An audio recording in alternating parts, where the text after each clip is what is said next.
Hello and welcome back. This is part two of a lecture on the action and responsibility of artificial intelligence.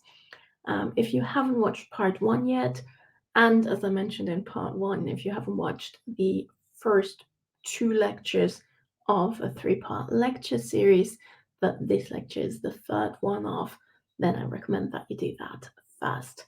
If you have already done so, welcome back. As you know, my name is Antonia Waltermann, and I'm an assistant professor of legal theory at Maastricht University.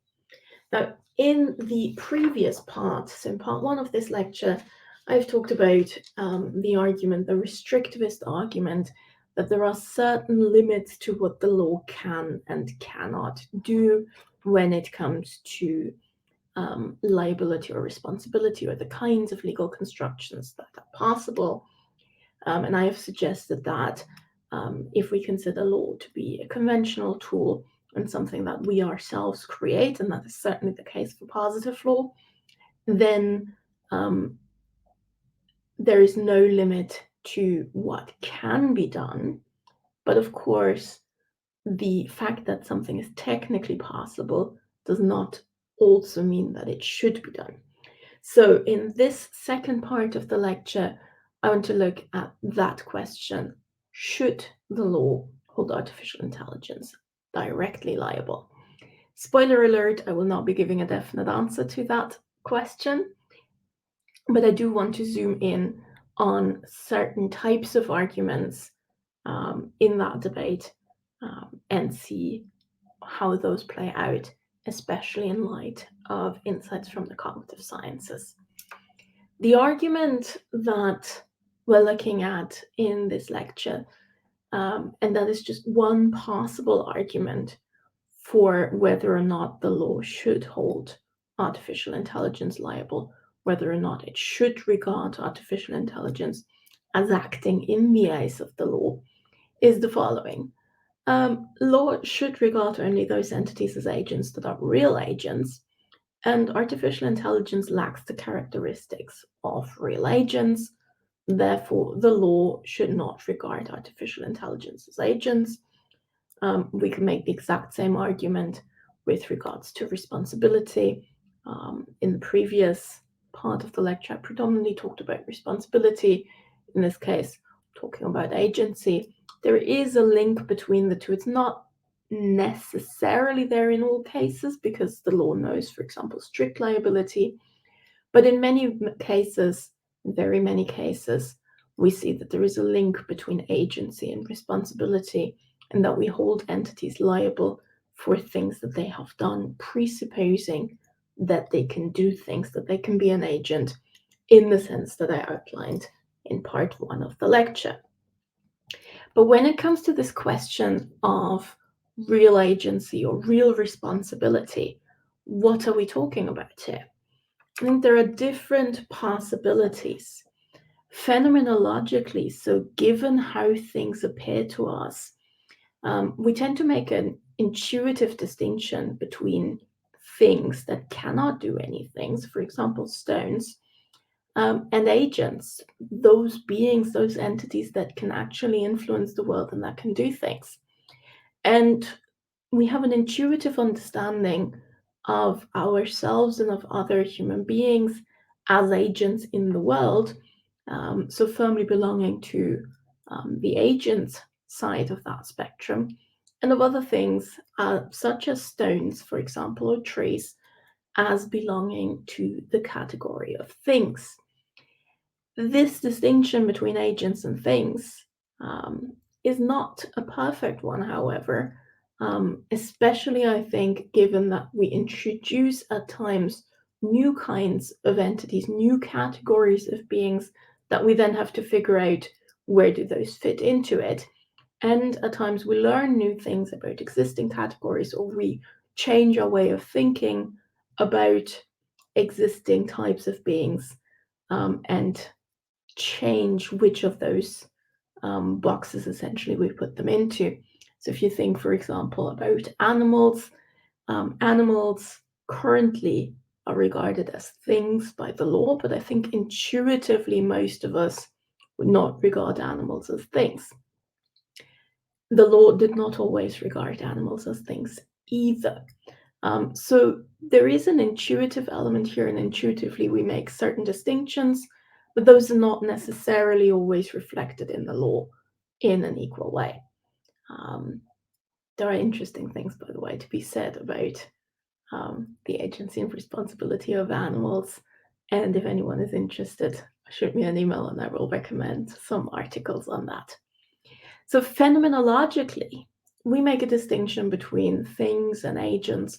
And agents can be responsible for their actions. Things cannot be responsible for anything, and they cannot really act either.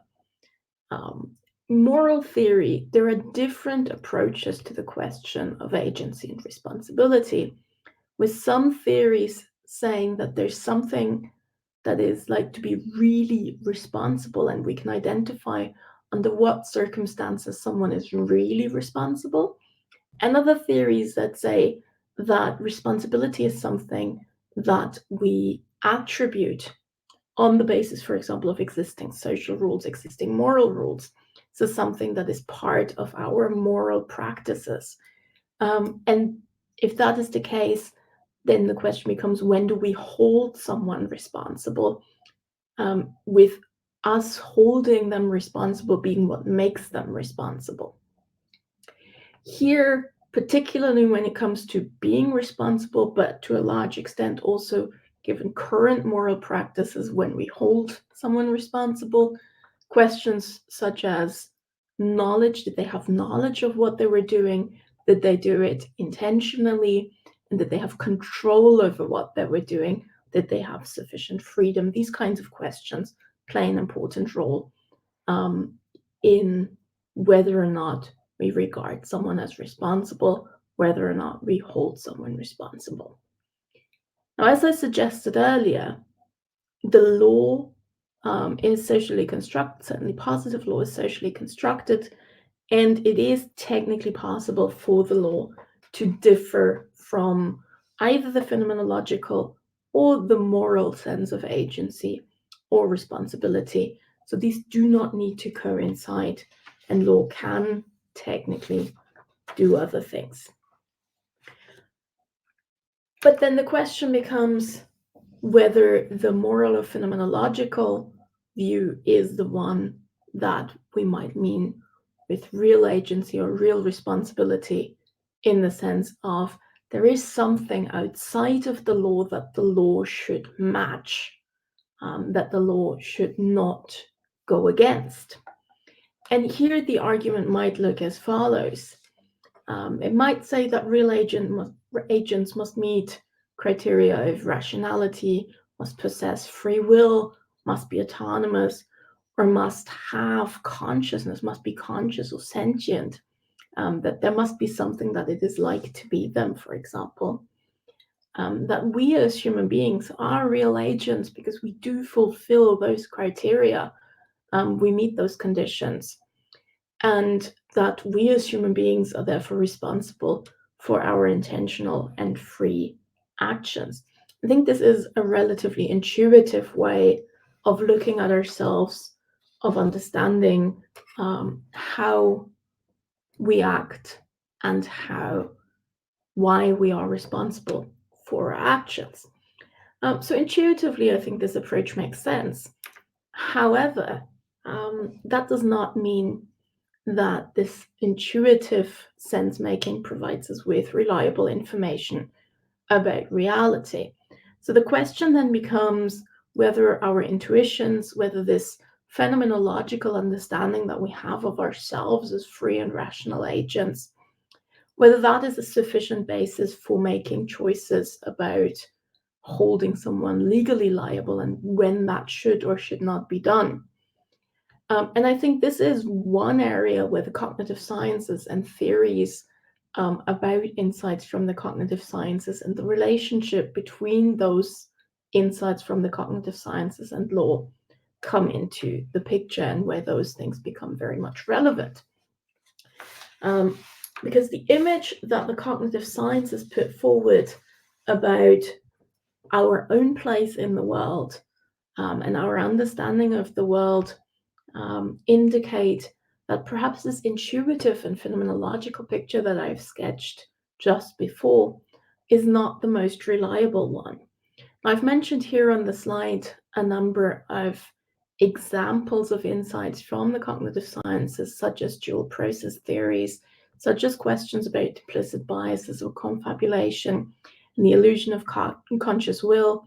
I will not be going into these.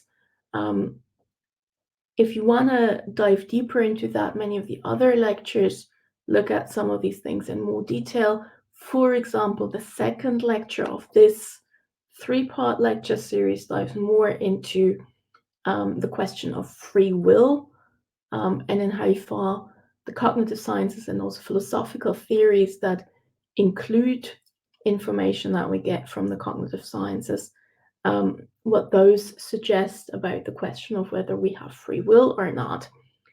So that second lecture, I think, is a nice example of what I have in mind here as well. But these insights and the theories about these insights call into question the reliability of that intuitive phenomenological experience that we have. And if that is the case, then I don't think we can presuppose that our intuitive understanding and this intuitive idea that in some cases there's something like real agency, in some cases there's something like real responsibility, and that is what the law should match. I don't think that that should hold much sway.